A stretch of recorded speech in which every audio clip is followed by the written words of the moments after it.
Assalamualaikum warahmatullahi wabarakatuh. Kita lanjutkan ya dari yang sebelumnya kita sudah belajar tentang eh, PHP, tentang bagaimana melakukan operasi perhitungan. Sekarang kita coba untuk membuat sesuatu yang baru. Oke, oh maaf.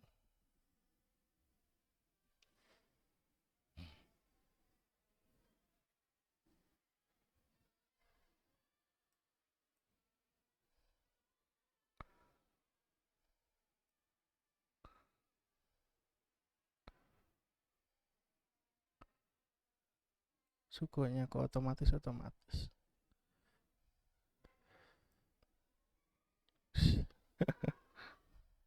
Iya sih.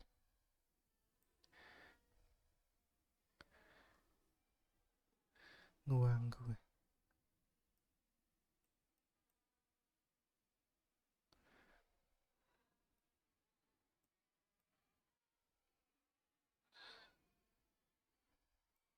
Oke,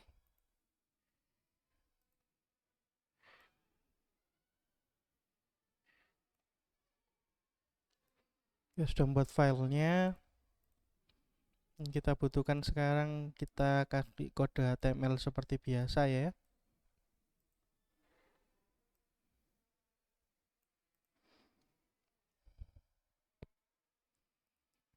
Terus mungkin kita kasih judul. Kita sekarang belajar yang namanya variabel ya teman-teman.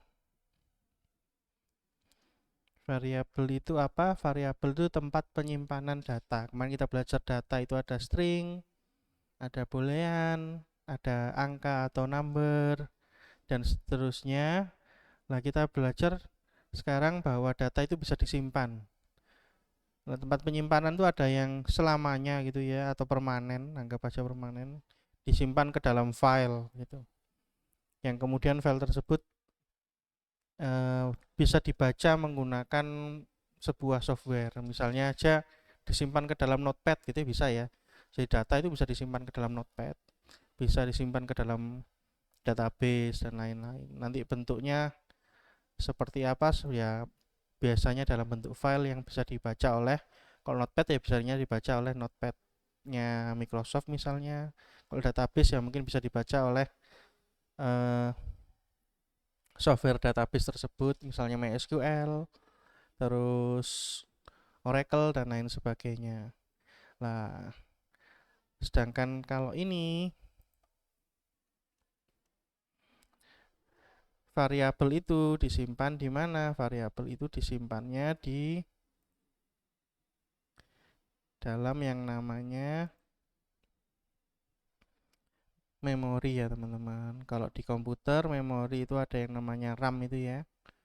Maaf ini gambarnya agak ya sekarang lebih seperti itu ya, RAM ya misalnya. Kalau kemudian komputernya mungkin lebih kecil, misalnya di smartphone atau di, nanti Anda belajar tentang microcontrol ya, itu mungkin saja bentuknya hanya seperti ini ya teman-teman, disimpannya. Entah kalau di memori yang kecil bisa saja cuma 64 mega di situ, atau 4 mega kalau di Arduino itu ya. Mungkin cuma ya macam-macam ya. Kalau di mobile itu 64 giga, 128 giga, mungkin ada yang lebih kecil 32 giga juga mungkin ada, dan seterusnya. Kan tempatnya penyimpanannya nggak seperti ini gitu ya. Nah itu kalau di mobile, mungkin saya salah ya nyebut tadi, kalau di mobile mungkin kebanyakan masih 4 giga gitu ya, atau 8. Setahu saya ada yang lebih besar ya, 12 misalnya, terus sampai kayaknya 12 itu yang saya tahu ya, yang paling besar ya. Mungkin ada yang 16, 32. Kayaknya kok jarang sih. Saya nemu paling banyak sih, saya nemu ada paling tinggi itu 12. memorinya kalau di mobile.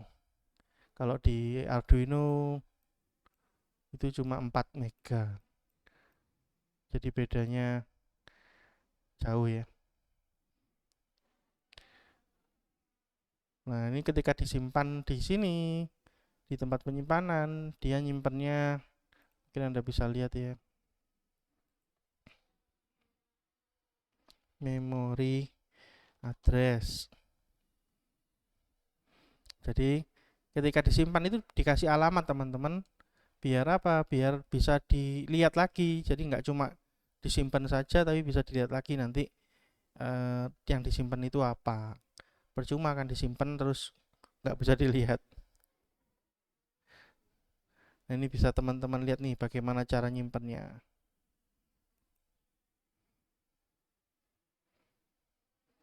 Nah, jadi bisa byte pertama di sini gitu ya. Ini biasanya eh, angkanya ini 1000 ya, 1000, 1001, 1002 dan seterusnya ya.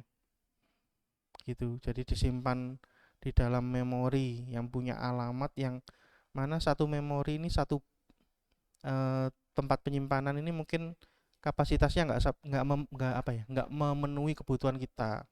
Misalnya kita punya gambar yang besarnya 1 giga, gambarnya besar 1 giga, itu disimpannya ya di dalam banyak memori. Satu gambar disimpan dibagi ke dalam beberapa memori. Jadi bukan berarti satu tempat penyimpanan memori itu menyimpan satu file, enggak ya. Kadang satu file disimpan di lebih dari satu apa nih, satu area, satu blok dari memorinya gitu ya. Gitu. Dan semua punya alamat ya teman-teman. Sekian sekian sekian sekian gitu. Kalau alamatnya besar biasanya pakai heksadesimal, ini masih seribuan gitu ya. Jadi kurang lebih seperti itu teman-teman. Jadi punya alamat, tujuannya alamat itu untuk bisa dilihat lagi ya. Nanti bisa dipanggil alamatnya, dilihat oh ada data ini ternyata gitu.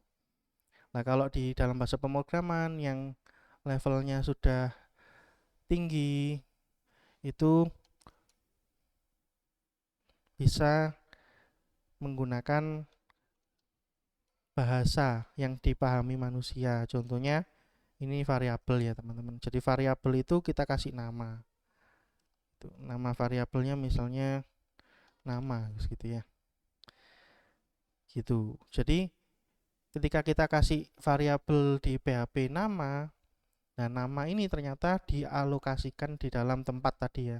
Di dalam memori ini seperti apa disimpannya. Ditaruh di mana sih nama ini tadi bla bla bla bla gitu. Tapi kita nggak perlu tahu di belakang layar seperti apa. Kalau Anda belajar bahasa pemrograman yang ngurusi itu, biasanya C++ itu nanti Anda mau nggak mau harus mengalokasikan eh, apa namanya tempatnya, memorinya ini secara manual. Sedangkan di sini kita cuma perlu ngasih nama ini.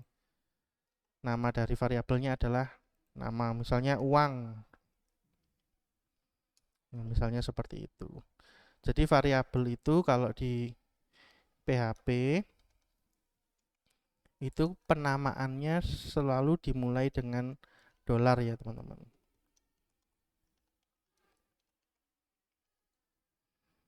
Terus diikuti dengan garis bawah atau huruf.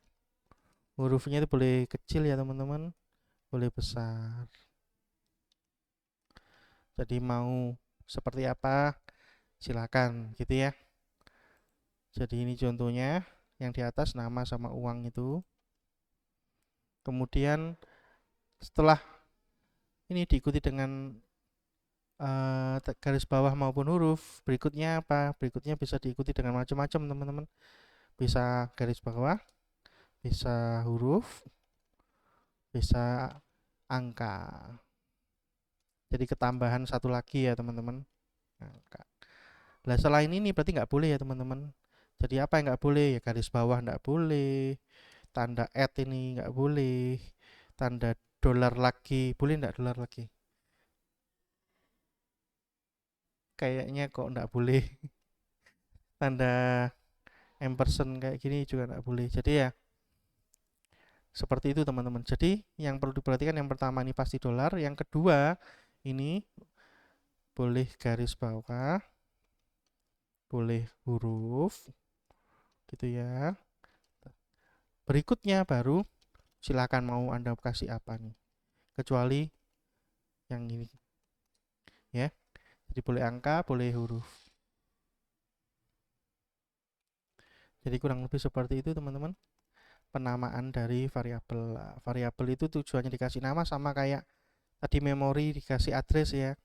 Dikasih alamat. Tujuannya untuk apa? Tujuannya untuk bisa dipanggil lagi, dilihat isinya apa. Gitu. Terus kita belajar nih, kalau kita sudah belajar ada variabel punya nama, kemudian kita belajar operator lagi. Kemarin kita sudah belajar operator untuk melakukan perhitungan. Ini ada yang namanya operator assignment ya. Apa itu operator assignment? Operator untuk pemberian nilai atau memasukkan nilai. Boleh juga. Dimasukkan kemana? Ya salah satunya ini bisa dimasukkan ke dalam variabel ya teman-teman. Apa operatornya? Yang pertama operatornya itu sama dengan teman-teman. Jadi Anda mau masukkan nama ke dalam sama dengan. Misalnya Ahmad Rifai. Nah, bisa teman-teman. Tapi ingat kemarin kita punya variabel, kita punya data. Kalau seperti ini namanya apa? Datanya namanya adalah string ya teman-teman. Berarti harus dikasih kutipan. Bisa petik 2, bisa petik 1. Gitu ya teman-teman ya. Terus uang. Nah, uang ini mungkin angka saja, berarti nggak usah dikasih petik ya. Contohnya kosong gitu, belum punya uang. Mungkin ini ya penjelasan tentang variabel sementara. Nanti kita terapkan di bawahnya lanjutannya ya. Berikutnya kita belajar membuat sesuatu ya. Kita barengkan dengan tabel. Belajar membuat tabel ya. Jadi tabel itu kalau di dalam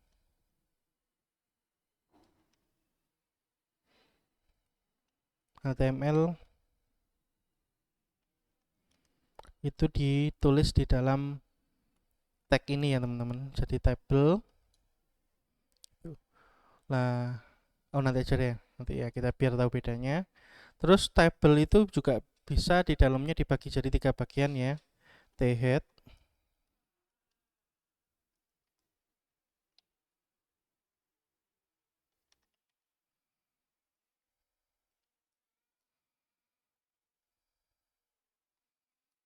T-body,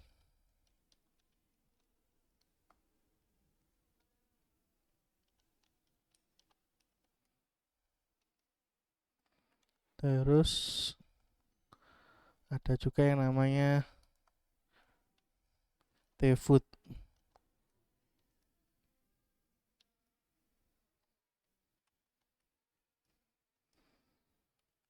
Kayaknya sudah pernah deh. Gak apa-apa ya.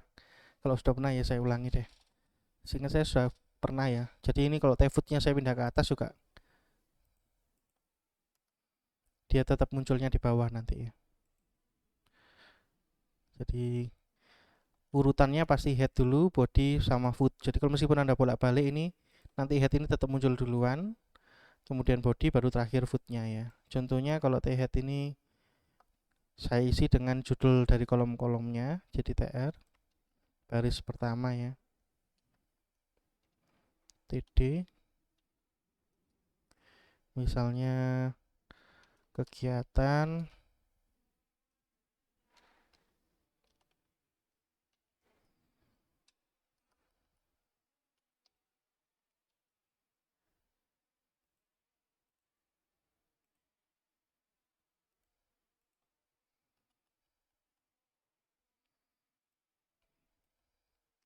berikutnya ada debit, kredit sama saldo.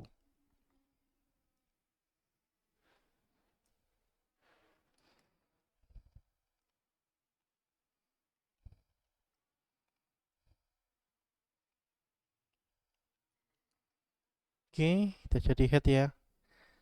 Mungkin defaultnya ini kita buat baris lagi di bawah TD tapi pakai call span ya.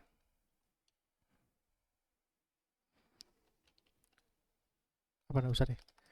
TD kegiatannya ini berarti total gitu ya. Total. Berarti nanti ini adalah total dari debit. Kita kosongi dulu ya.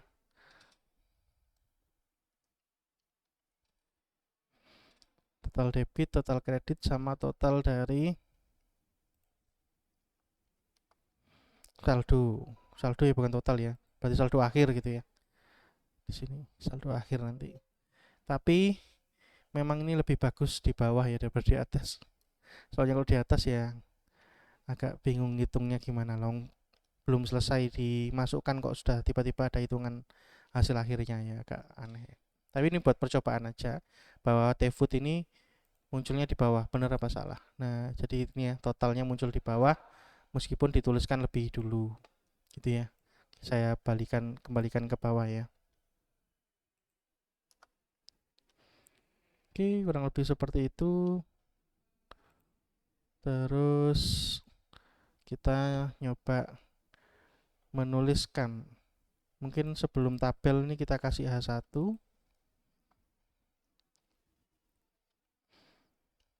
untuk menuliskan nama yang sudah kita tuliskan tadi ya.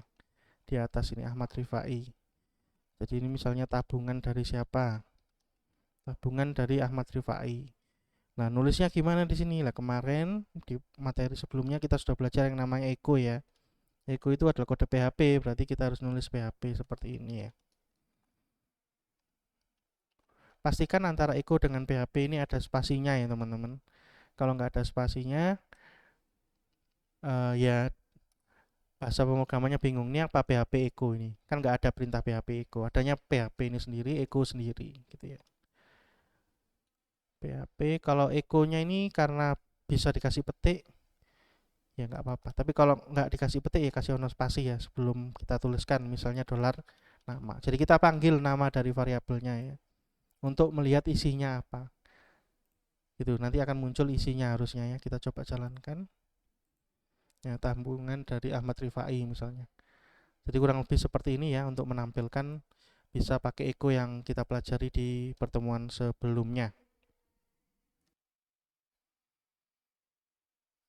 Oke, kurang besar ya. Terus kalau sudah kita berhasil tahu ya caranya untuk menampilkan dari isi variabel dengan pakai Eko. Nah, kita mau coba lagi aplikasikan yang bagian uang. Kali ini bukan cuma untuk ditampilkan tapi juga untuk dilakukan operasi perhitungan nih.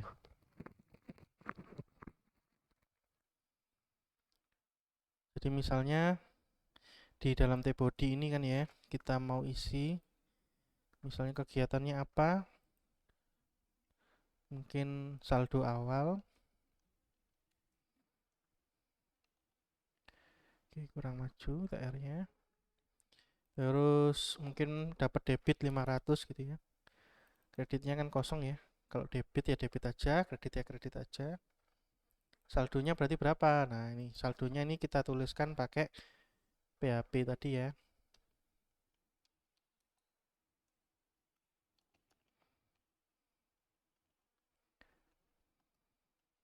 Nah, kalau kita pakai sama dengan lagi, kalau di atas pakai sama dengan 0, di bawah pakai sama dengan lagi, ini artinya nilai yang awalnya berapapun itu, entah itu nilainya 0, 1 juta, 3 triliun, dan lain sebagainya kita nggak tahu. Sekarang kita ganti nilainya menjadi 500.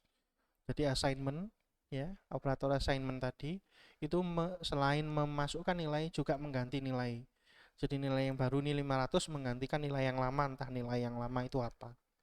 Bisa jadi yang nilai yang lama ini bahkan berupa tulisan gitu ya, bisa jadi aja. Tapi kita ganti jadi nilai angka 500. Dan di sini kita pakai cara yang tadi ya. Bedanya kalau di sini yang ditampilkan bukan nama tapi variabel uangnya. Hasilnya seperti ini ya teman-teman. Nah ini yang tadi mau saya lakukan tapi saya tunda, yaitu kita kasih border ya.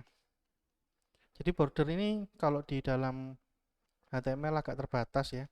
Yang dikasih border itu dua. Yang pertama tabelnya ada bordernya sendiri ya, tabel paling border paling luar ini ya teman-teman. Anda bisa lihat nih ya. Lalu setiap TD atau TH ini punya kolom sendiri. Oh ya, ini TH harusnya bukan TD. Lupa. Karena ini adalah judulnya ya, bukan datanya tapi judul dari data. Itu ya, jadi setiap apa nih ya, setiap kotak, setiap sel ini punya border sendiri. Sedangkan kalau di dalam CSS nanti akan beda lagi ya. Kalau Anda belajar tentang bordernya CSS di dalam tabel, kurang lebih seperti itu ya teman-teman. Nah, jadi sama dengan ini, selain mengisi juga mengganti ya teman-teman. Terus kemudian mungkin saya buat lagi berikutnya. Ini saya kecilkan dulu. Baris baru. Misalnya nemu uang di jalan. jangan. Uang saku gitu aja. Jadi dikasih uang saku. Misalnya uang sakunya 1.500 gitu ya. Nah ini gimana? Nah ini berarti kan uangnya tidak 500 tetapi bagaimana teman-teman? Pakai dolar uang lagi. Ditambah 1.500. Oke, kita perjelas dulu ini. Kita pakai snip.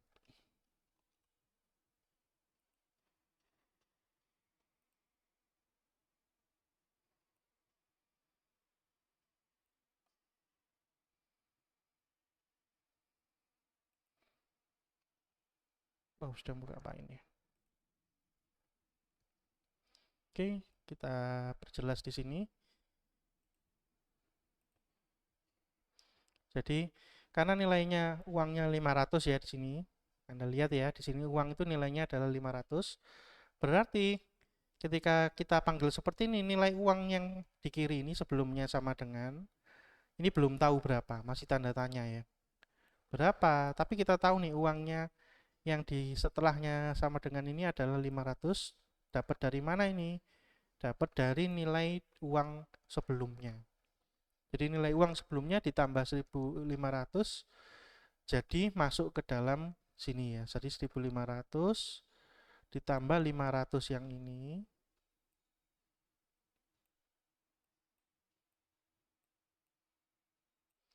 Berarti di sini jadi berapa? Jadi 2.000. Jadi nilai dari variabel uang yang baru ini adalah nilai variabel uang yang lama 500 ditambah dengan angka berapa yang kita tuliskan di sini. Jadi nilainya sekarang jadi 2.000.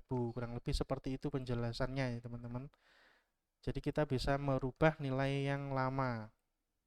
Kalau tadi kan langsung diganti, sekarang kita pakai nilai yang sebelumnya sebagai referensi. Ya, ini ya 500 ini. Terus kita lakukan operasi perhitungan. Jadi nilai uang yang baru sekarang tinggal berapa gitu ya. Coba sih kita tampilkan di sini.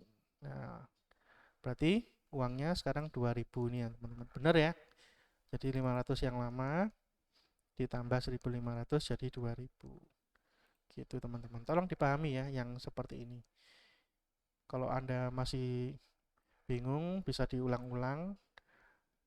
Kalau masih tetap bingung bisa tanya ya. Di kelas boleh, lewat WA juga boleh. Nah, mungkin kegiatan berikutnya kita beli permen gitu ya. Rp200. Nah, kalau beli itu kan berarti kredit ya. Bukan di dalamnya debit tapi di dalamnya kredit ini ya. 200 berarti bukan ditambah tapi dikurangi ya. Dikurangi 200. Yang bawah ini saldo nggak saya rubah. Kita lihat hasilnya seperti apa. Nah, seperti ini ya. Jadi ketika debit bertambah, saldo saku juga saldonya sekian bertambah. Sedangkan ketika beli permen, masuk kredit, ini kita kurangi. Jadi nilai uang sebelumnya berapa, dikurangi 200. Sebelumnya 2000 dikurangi 200, maka nilainya akan disimpan ke dalam variabel uang yang baru. Gitu ya teman-teman. Jadi nilai variabel uang sekarang setelah baris ke-45 ya, setelahnya baris ke-45 adalah nilai uang sebelumnya dikurangi 200, yaitu tinggal 1800. Gitu seterusnya ya teman-teman. Anda bisa lakukan ini terus untuk mendapatkan nilai-nilai saldo yang baru. Jadi ini untuk nyatet keuangan ya. Anda bisa tambahkan di dalam tabel ini tanggal gitu ya. Silakan kalau Anda mau tambah. Jadi misalnya ini kita ngapain lagi nih? Beli es misalnya 700, berarti kan dikurangi 700 ya teman-teman, maka hasilnya seperti ini ya. Tapi ini kan pasti dikurangi dengan variabel ini sendiri ya, bukan dikurangi variabel lain. Misalnya Anda punya variabel lain nih, misalnya uang bank misalnya, ya beda lagi ya. Berarti ada uang bank di mana gitu, dikurangi sekian masuk ke dalam uang kita gitu ya. Nah, karena ini pasti dikurangi dengan variabel kita sendiri, bukan pakai variabel lain seperti ini, kita bisa singkat teman-teman. Penulisannya jadi minus sama dengan seperti ini. Jadi ini nilai dari variabel sebelumnya berapa, ini otomatis dikurangi dengan 700, dimasukkan ke dalam nilai dari dolar uang yang baru. Gitu, minus sama dengan, ada plus sama dengan dan seterusnya. Itu mungkin bagian dari operator assignment plus penjumlahan ya. Jadi ini bukan murni assignment, tapi assignment plus dengan operator aritmatika atau perhitungan yang lain. Jadi minus sama dengan, tambah sama dengan, kali sama dengan, bagi sama dengan, sama modulus sama dengan. Gitu ya teman-teman ya.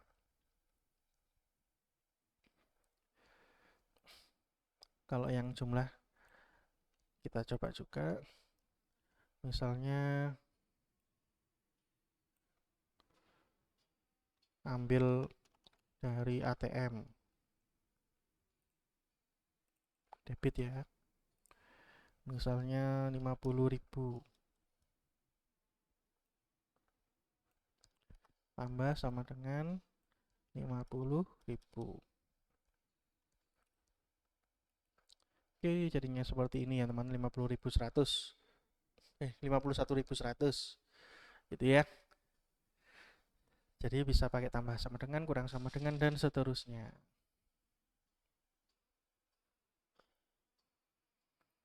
Nah, terus selain ini sebenarnya ada lagi yang lain, yaitu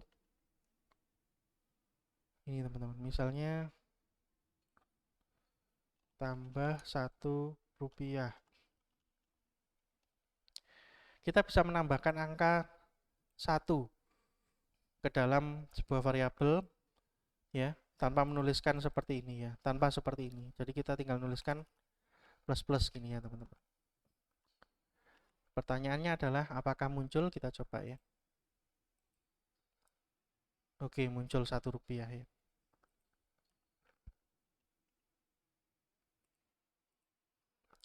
Nah, karena ini masukkan uangnya ini di sini, kita bisa singkat teman-teman. Jadi masukkan uangnya ketika ego. Misalnya dolar uang plus bisa enggak seperti ini? Nah, bisa, tapi nggak muncul satunya ya teman-teman. Nah, plus ini bisa kita tuliskan di depan maupun di belakangnya variabel ya. Kalau di depannya variabel, muncul angka satunya. Pertanyaannya adalah kenapa ini sama-sama nambah 1? Jawabannya adalah kalau plus-plusnya di depan, dia itu dijumlahkan dulu, ditambah 1, baru ditampilkan egonya dijalankan. Kalau plus-plusnya di belakang seperti ini, dia jumlah uangnya tetap berubah ya, tapi setelah ditampilkan. Jadi ditampilkan dulu, baru jumlah uangnya berubah, ditambah dengan 1. Jadi kalau di sini gini ya, saya tampilkan. Saya tambah kolom baru ya. Nanti tabelnya akan agak aneh, tapi untuk percobaan aja. Ya, di sini uang plus-plus ini sebenarnya nilainya setelah di echo bertambah 1. Ini tahunya dari mana nih? Ketika kita echo lagi di belakangnya tanpa ada plus-plus, tanpa ada apa-apa, cuma echo saja, nilainya menjadi 51.101. Gitu teman-teman. Dan ini ada 2 ya, selain plus-plus ada juga minus-minus ya teman-teman. Jadi ada plus-plus, Anda pakai untuk melakukan penambahan 1. Ada juga minus-minus yang digunakan untuk mengurangi 1. Kapan kita pakai itu, kita butuh itu kapan sih ya? Nanti kapan-kapan kita praktekkan dan pasti kita butuh itu. Maaf ya mic-nya agak pindah-pindah. Jadi kurang lebih seperti itu teman-teman. Ini saya hapus yang tadi ya. Jadi plus-plusnya baiknya ditaruh depan kalau Anda tidak mau menuliskan di ini ya, tidak bisa menuliskan sendiri, tapi langsung Anda hitung langsung di dalamnya echo. Bisa seperti itu.